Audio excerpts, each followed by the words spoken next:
আসসালামু আলাইকুম। আপুনিস কিচেনের পক্ষ থেকে সবাইকে জানাই সুস্বাগতম এবং অভিনন্দন। আশা করি আপনারা সবাই রাব্বুল আলামিনের অশেষ মেহেরবানিতে ভালো আছেন। আমি আলহামদুলিল্লাহ ভালো আছি। আজকে একটা মজাদার রেসিপি শেয়ার করব বলে চলে আসলাম। আজকে আমার রেসিপির নাম বিফ সুইট মাসালা। আসেন কিভাবে দেখিয়ে দিচ্ছি কিভাবে এটা রান্না করতে হয়। প্রথমে আমি এখানে বিফ নিয়ে নিয়েছি। বিফগুলো অবশ্যই কিন্তু হাড় ছাড়া লাগবে, বোনলেস নিতে হবে বিফগুলো।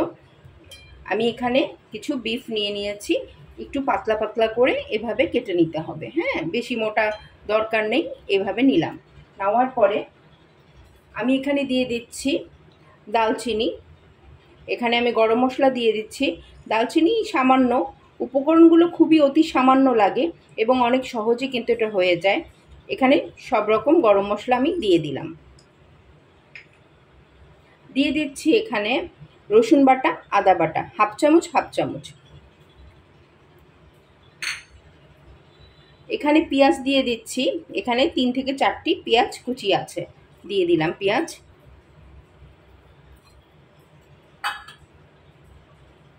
দিয়ে দিচ্ছি এখানে ধনা গুঁড়া সামান্য, অতি সামান্য 1 চিমটি মতন এখানে লাগছে হলুদ গুঁড়া। এখানে দিচ্ছি গরম মশলা গুঁড়া হাফ চামচ, গোটা জিরা এবং সামান্য 1 চিমটি লবণ। প্রতিটাই কিন্তু পরিমাণ খুব অতি অল্প করে। আর লাগছে এখানে আমরা দিচ্ছি মানে মরিচ কুচি করে দিয়ে দিচ্ছি। দিয়ে দিচ্ছি সাদা সয়াবিন তেল। এখানে কিন্তু সরিষার তেল ব্যবহার করলে হবে না, আমি এখানে সয়াবিন তেল দিয়ে দিলাম। সব উপকরণ দেওয়ার পরে এটা ভালোভাবে মাখিয়ে নিতে হবে। ভালো করে মাখিয়ে নিয়ে আমি চুলাটা অন করে দিচ্ছি। দিয়ে দিচ্ছি রুম টেম্পারেচারে অল্প পানি। পানি বেশি দেওয়ার দরকার নেই, অল্প দিলেই হবে। এই এখন চুলা অন করে দিচ্ছি। এ পর্যায়ে আমি দেখাচ্ছি রান্নার কিন্তু বিফটার অনেক কিন্তু তেল বের হয়েছে। এ পর্যায়ে দিয়ে দিচ্ছি এখানে আমি প্রয়োজন মতো চিনি নিয়েছি। এখানে 1.5 চামচ, 1.5 চা চামচ, টেবিল চামচ না, চা চামচ। চিনিটা ভালো করে দিয়ে সুন্দরভাবে একটু কষে নিতে হবে। বিফটা এভাবে একটু ভালোভাবে কষতে হবে।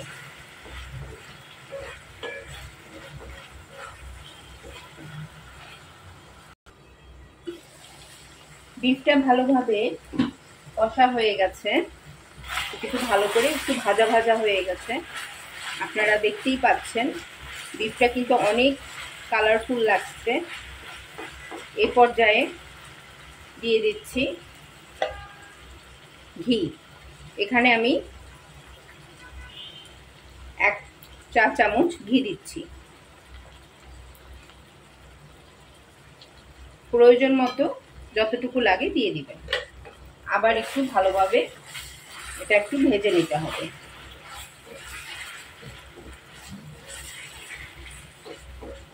সুন্দর একটা অ্যারোমা আসছে, অনেক সুন্দর কিন্তু স্মেলটা। রান্না না করলে কিন্তু কখনোই এটা বলে বোঝানো সম্ভব না। অবশ্যই বাসায় কিন্তু এটা একবার ট্রাই করবেন এবং আমাকে কমেন্টে জানাতে ভুলবেন না কেমন হয়েছে। বাস রান্না শেষ, আসছি রান্না শেষ। ভালোবাসার ভিউসরা, এই তো রেডি হয়ে গেল বিফ সুইট মাসালা। অবশ্যই বাসায় কিন্তু এটা একবার হলেও ট্রাই করবেন আর কমেন্ট সেকশনে আমাকে অবশ্যই জানাবেন কেমন হয়েছে। এটা কিন্তু খেতে অত্যন্ত ইয়ামি।